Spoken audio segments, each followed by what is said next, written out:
Oke, assalamualaikum anak-anak. Di video kali ini kita akan bahas soal latihan untuk penilaian akhir tahun kelas 7 di elemen geometri. Sekali lagi Bu Fitri jelaskan kenapa di sini Bu Fitri pisah per elemen gitu ya. Jadi di matematika itu nanti kalian kemungkinan akan menghadapi 2 atau 3 di antara 5 elemen. Elemennya itu ada bilangan, aljabar, pengukuran geometri, dan analisis data peluang. Dari kelima elemen ini, nggak semuanya itu akan kalian dapatkan di penilaian akhir tahun. Jadi nanti tanyakan dulu ke guru kalian elemen mana yang akan kalian dapatkan di PAT tahun ini. Jadi kalian nanti nonton videonya itu yang di video sesuai elemen yang mau kalian ujiankan itu aja, jangan banyak-banyak.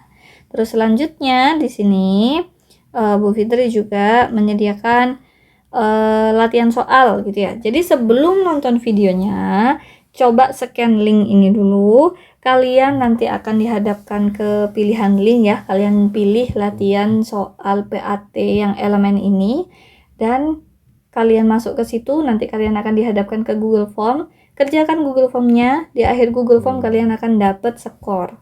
Skornya itu kalian lihat, kalian refleksikan ke diri sendiri. Misalnya skor kalian ternyata udah 100. Oh, berarti belajarku udah bagus. Mungkin dilihat lagi kisi-kisinya, dijaga staminanya dan lain sebagainya. Tapi untuk yang misalnya nilainya masih 30, 20, 50, berarti apa yang harus dilakukan? Lihat kesalahannya di mana. Coba kalian tonton video ini, terus kalian cocokkan. Oh, ternyata kalau Bu Fitri ngerjakannya gini. Kalau aku tadi salahnya di mana? Supaya kedepannya kalian nggak melakukan kesalahan yang sama gitu. Jadi sebaiknya coba dulu soalnya, baru nanti lanjut nonton videonya gitu ya. Oke, langsung masuk ke soal-soalnya aja. Oke, kita ke soal pertama untuk elemen garis dan sudut. Ulang. Oke, kita ke soal pertama untuk elemen geometri ya. Jadi di sini kita akan masuk ke bab garis dan sudut. Untuk soal PAS-nya ini untuk yang pertama ada seperti ini. Sudut yang dibentuk oleh jarum jam saat pukul 18.00 adalah titik-titik, tuliskan caramu menuliskan hasilnya. Oke, yang perlu kita ketahui di sini adalah jamnya itu pukul 18.00 dan kita ditanyai sudutnya gitu ya. Jadi kalau misalnya kita ilustrasikan, ini yang jam yang dimaksud itu jam jam dinding gitu ya, bukan jam digital gitu ya. Oke, misalnya jam dinding itu seperti ini, kita tahu kalau di sini tuh jam 12, angka 12, di sini 6, berarti di sini 9, di sini 3. Kita isi 1, 2, 4, 5, 7, 8, 10, 11. Oke, untuk titiknya ada di sini. Namanya 18.00 berarti kita menunjuknya gitu ya. Untuk jarum pendeknya itu menunjuk ke arah jam 6, ke arah angka 6, dan jarum panjangnya itu menunjuk ke angka 12 gitu ya. Ini Bu Fitri naruhnya kurang lurus ya. Bentar, Bu Fitri coba lagi biar nggak selintro gitu ya. 6 panjangnya di 12. Kok kayak seimbang. Bentar lagi. Coba jarum pendeknya segini aja. Tahu ya. Coba lagi. Pendeknya segini aja. Oke, anggap aja ini lurus gitu ya jamnya ya. Oke, terus yang ditanya itu adalah sudut yang dibentuk oleh jarum itu. Kedua jarum ini, jarum pandang sama pendek. Sudutnya berarti yang ini ya. Nih, atau boleh juga yang ini. Terserah. Mau pakai sudut yang warna pink ini atau yang warna hijau boleh aja, sama aja gitu ya. Yang penting kalian sebutkan gitu. Di sini kita diminta untuk cara menemukan hasilnya. Caranya adalah kita tahu bahwa total sudut lingkaran itu 360 derajat gitu ya. Terus selanjutnya kalau misalnya jam ini adalah lingkaran, berarti total sudutnya itu adalah 360 derajat. Coba kita pikir jam ini dibagi menjadi berapa bagian. Kita hitung gitu ya. 1, 2, 3, 4, 5, 6, 7, 8, 9, 10, 11, 12. Ternyata jam ini dibagi menjadi 12 bagian sama besar. Gitu kan? Sehingga kita bisa tahu, kita bisa cari dulu jaraknya sudut yang dibentuk antara misalnya 12 sama 1 ini berapa. Misalnya kita cari sudut X-nya gitu ya. Jadi cara mencari si X ini ya tentu saja 360 derajat dibagi 12. Kita coret-coret, 36 bagi 12 itu 3, ini adalah 30 derajat. Artinya jarak 30 derajat ini adalah jarak, bukan jarak sih ya, sudut yang dibentuk satu bagian. Nah, sekarang tinggal kita hitung jam 18.00 ini memuat berapa bagian. Kita hitung 1, 2, 3, 4, 5, 6. Ternyata 18.00 itu adalah 6 bagian. Berarti artinya sudutnya itu adalah 6 dikali 30 derajat. Berapa? 180 derajat. Seperti itu. Itu caranya untuk mencari sudut yang dibentuk oleh suatu jam. Kalau ada yang ditanyakan silakan tanyakan di kolom komentar ya. Sekarang kita coba lanjut ke soal berikutnya. Soal berikutnya di sini kita punya sudut S yang memiliki penyiku sebesar 70 derajat. Oke. Sudut S. Sudut S itu berarti kita anggap dia S derajat gitu. Penyikunya 70 derajat. Oke. Sudut A memiliki ukuran 30 derajat lebih besar dari sudut S. Berarti sudut A, atau kita simbolkan gini itu ya, itu adalah 30 derajat lebih besar dibandingkan sudut S gitu. Ini bagian diketahuinya. Oke, terus yang ditanya, berapa ukuran sudut A? Oke, tinggal kita jawab. Yang pertama, dari info yang pertama ini, berarti kalau misalnya penyikunya itu 70 derajat, maka sudut S sama dengan 90 derajat kurangi 70 derajat. Kenapa kok 90 derajat? Karena di sini disebutkan penyiku ya. Kalau penyiku itu pakai 90 derajat, kalau pelurus itu pakai 180 derajat. Sehingga di sini kita bisa tahu sudut S itu adalah 20 derajat. Terus selanjutnya berdasarkan info yang kedua, kalau sudut S 20 derajat, maka sudut A itu sama dengan 30 derajat tambah sudut S. Sudut S-nya 20 derajat, maka sudut A itu adalah 30 tambah 20, 50 derajat. Gampang ya. Kita coba di soal yang berikutnya. Soal yang berikutnya, perhatikan gambar berikut dan kita ditanya nilai X. Oke, gambar ini terdiri dari dua sudut ya. Sudut yang pertama yang 3X ini, sudut yang kedua itu yang 5X min 15. Apa info yang kita dapat? 3X sama 5X min 15 ini membentuk sudut 180 derajat. Membentuk sudut 180 derajat. Berarti bisa kita tulis ini. 3X ditambah 5X min 15. Itu sama dengan 180. Ini kita kasih derajat semua ya. Oke.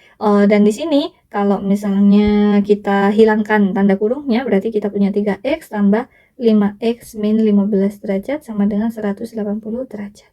Sekarang yang bisa kita lakukan itu adalah menjumlahkan ini dulu. Itu hasilnya adalah 8X ya, tinggal jumlahkan 3 tambah 5. Terus selanjutnya kita pindah ruas dia. Awalnya di sini cuma ada 180 derajat, karena ditemenin min 15 derajat, pindah ruas jadi plus 15 derajat. Berarti jadinya 8X sama dengan 195 derajat. Oke, seperti angkanya jelek ya ternyata ya. Oke, di sini kita punya 8X sama dengan 195 derajat, berarti X-nya berapa? 195 dibagi 8.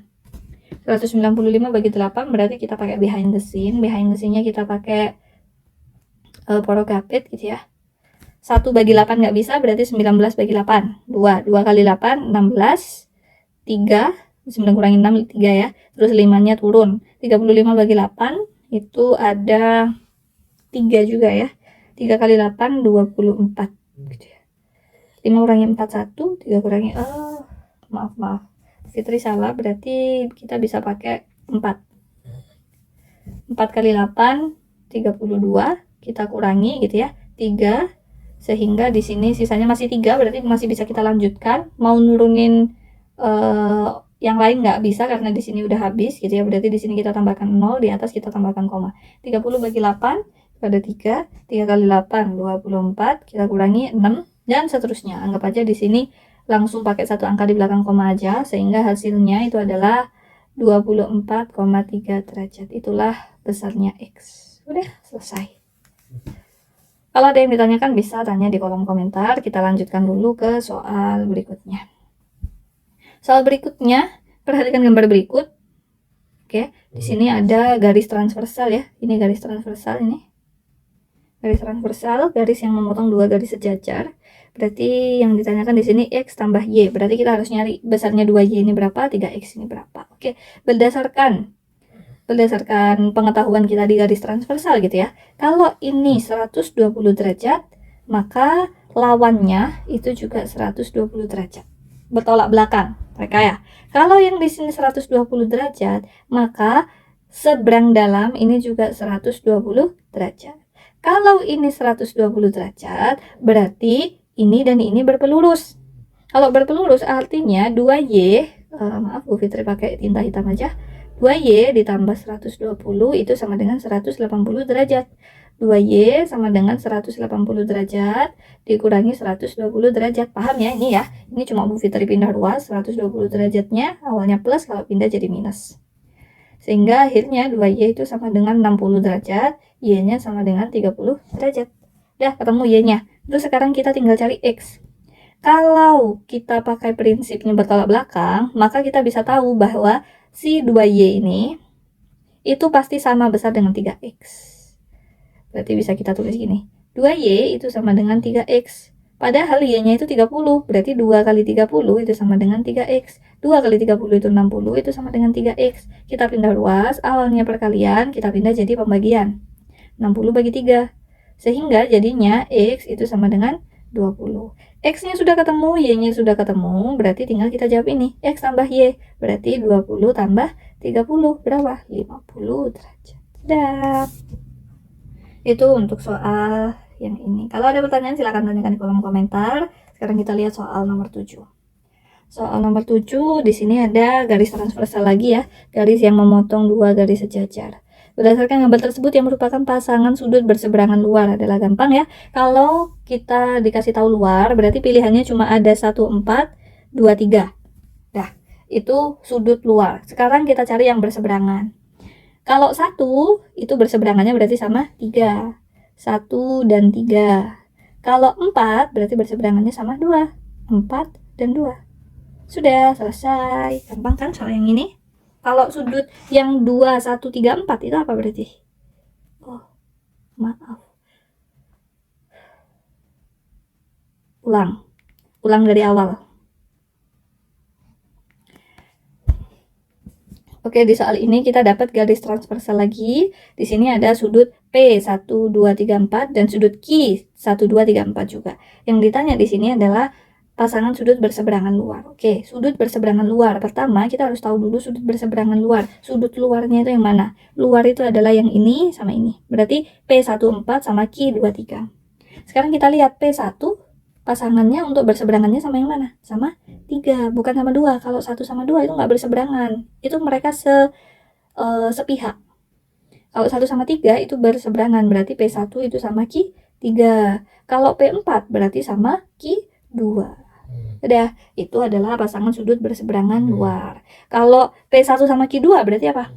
Sudut sepihak luar. Kalau P4 sama Q3 itu sudut sepihak luar juga. Terus sudut P23 ini apa berarti?